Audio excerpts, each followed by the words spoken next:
Selamat pagi, salam puji Tuhan. Tidak terasa memang hari demi hari kita sudah jalani tanpa kita sadari sebenarnya kita ini hidup dari sisa waktu yang Tuhan berikan kepada kita. Kita lihat dalam 1 Petrus pasal 4 ayat 2 dan ayat 3 yang saya akan bacakan buat kita hari ini, yang bunyinya demikian: waktu yang sisa jangan kamu pergunakan menurut keinginan manusia, tetapi menurut kehendak Allah. Sebab telah cukup banyak waktu kamu pergunakan untuk melakukan kehendak orang-orang yang tidak mengenal Allah. Nah, perhatikan baik-baik. Dari sekian puluh tahun usia kita, tidak di sini ada yang sudah berusia 60-an tahun, 70-an tahun, 50-an tahun, 40-an tahun, 30-an tahun, 20 tahun, 10 tahun, bahkan ada yang di bawah 10 tahun. Ya. Coba kita cross check diri kita. Apakah selama kita menjalani tahun-tahun yang sudah kita lewati, lebih banyak mana yang kita turuti?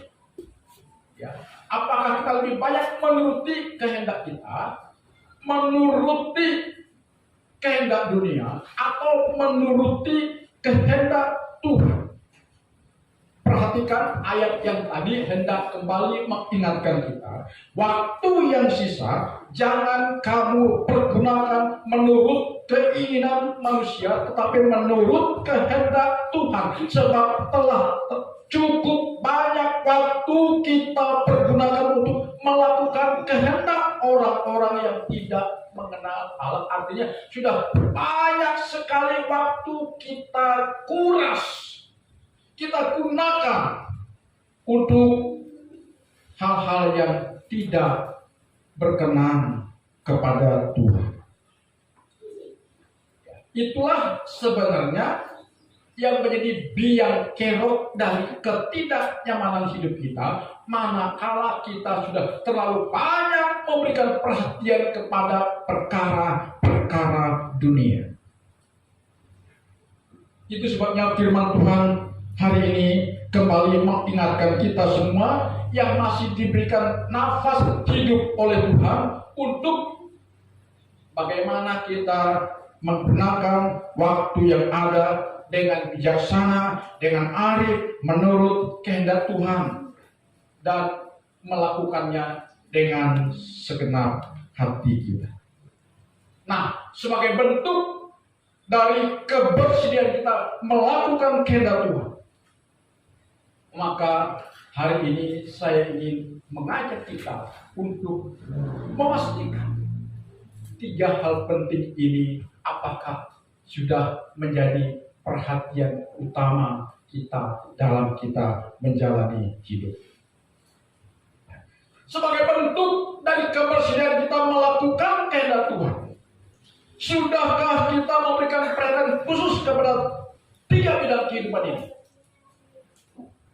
Sebab kalau tidak, kita nanti akan mendapatkan vonis di hadapan Tuhan sebagai orang yang tidak berkenan kepada Tuhan. Dan tiba saatnya Tuhan berkata, sekalipun engkau berpuluh-puluh tahun berseru kepadaku, Tuhan, Tuhan, Tuhan, dan engkau telah banyak melakukan hal-hal yang berhubungan dengan nama Tuhan, tetapi aku, kata Tuhan, tidak mengenal engkau. Ini yang harus kita waspadai, saudara-saudara.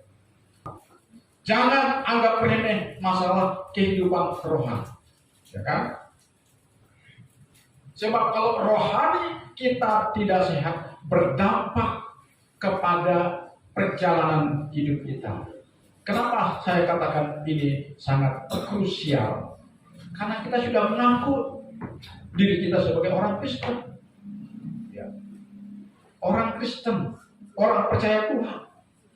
Jadi kalau orang yang sudah percaya Tuhan, yang sudah beriman kepada penebusan Yesus di kayu salib, maka kita harus memastikan kehidupan rohani kita sehat.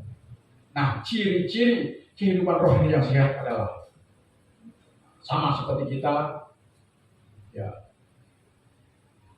memastikan kesehatan tubuh jasmani kita.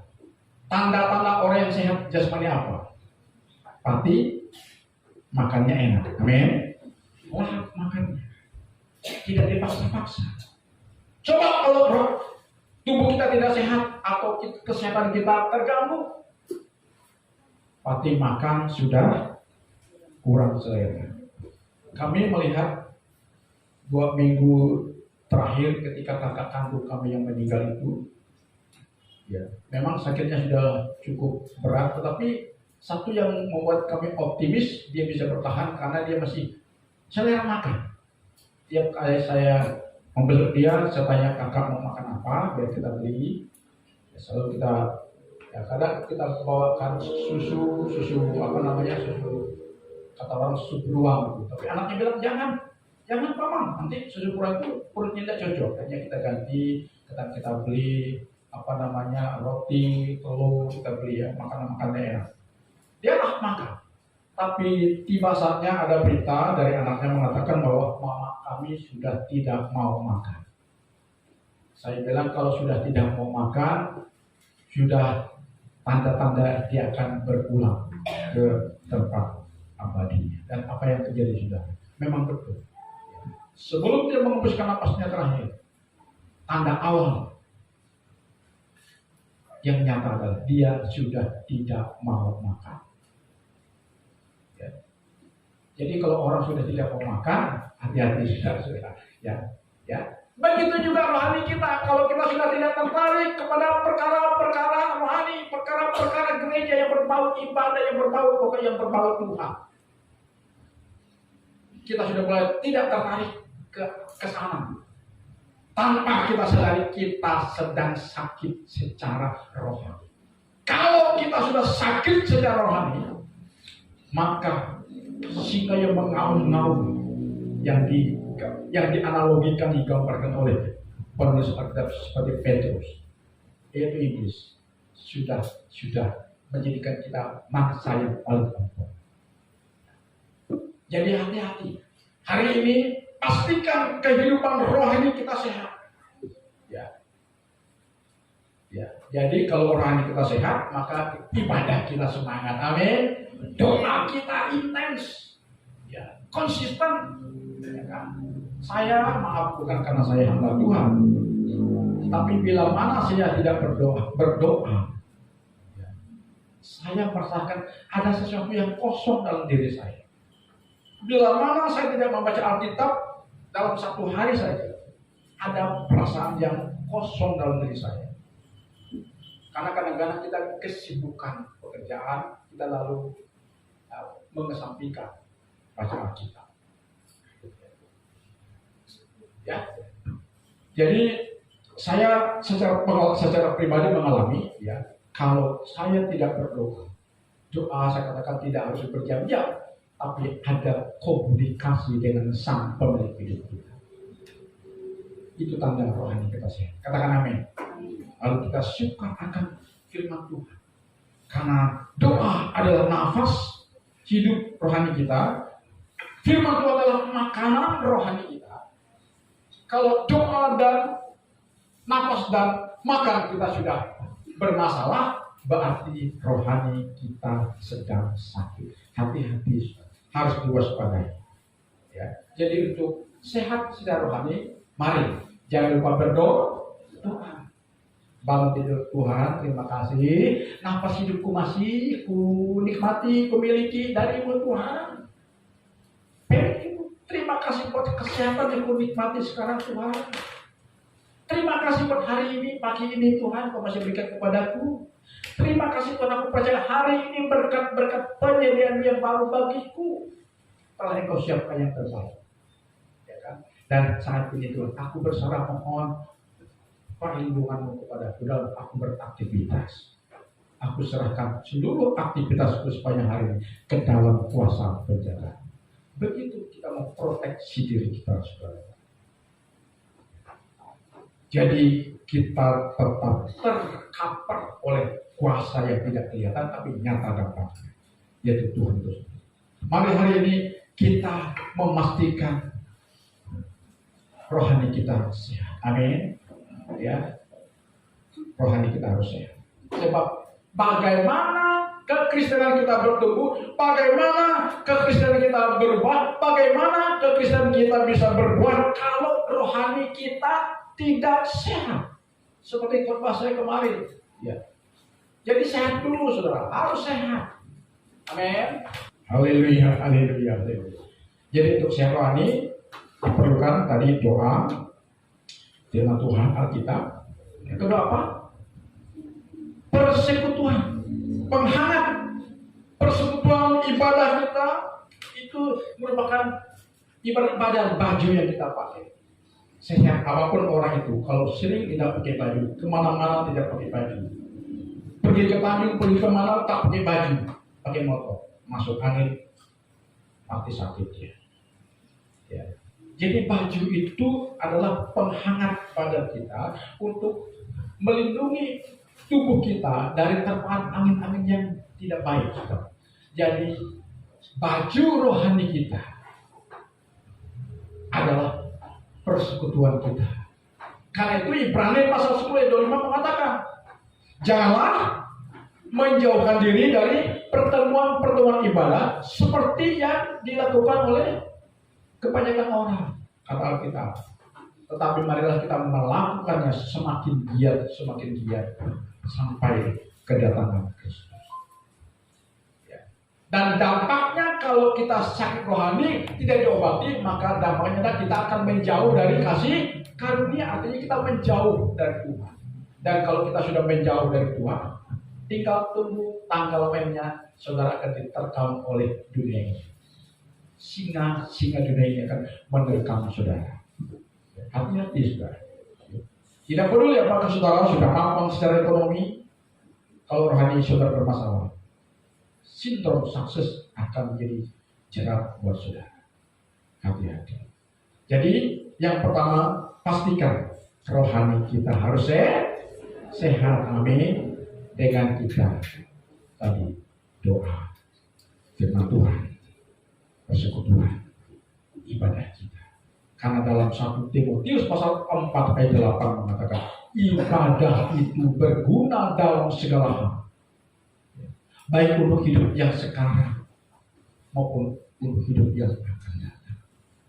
Ya. Nah, kalau ibadah itu berguna, maka jangan abaikan ibadah. Haleluya.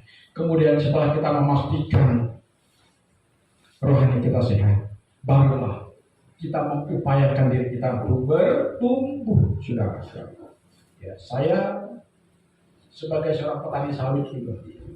Ya, kita tanam sawit ini, kita pupuk dia sehat. Setelah sawit dia sehat, kelihatan buahnya saudara. Ya, sehat, bertumbuh, berbuah. Ya, jadi rohani hidup kekristenan kita yang berkenan kepada Tuhan adalah sehat, bertumbuh, amin, berbuah dan berubah. Ya. Tanpa ini hati-hati. Saya mau katakan kepada saudara, ayo yang sudah menjadi orang Kristen sudah 20 tahun, 30 tahun, sudahkah hal yang paling sederhana kita lakukan? Misalnya waktu makan, sudahkah kita berdoa, terima kasih Tuhan untuk makanan yang akan kami makan? Gak usah banyak-banyak dalam doa makan, gak usah bersama. Dalam doa makan gak usah bersama, tinggal Tuhan terima kasih untuk rezeki atau hidangan atau berkat makan siang kami sebagai berkat yang kami nikmati darimu. Kami akan makan dengan penuh syukur. Berkati ya Tuhan, kuduskan ya Tuhan, agar makanan ini menyehatkan kami. Amin. Begitu doa kita. Saya mau tanya, halo ibu-ibu, bapak-bapak yang sudah menahun jadi Kristen, sudahkah kita berdoa ketika makan? Belum? Tak pandai doa. Kalau tak pandai doa, berarti tak pandai ngomong. Jadi orang bisa ya.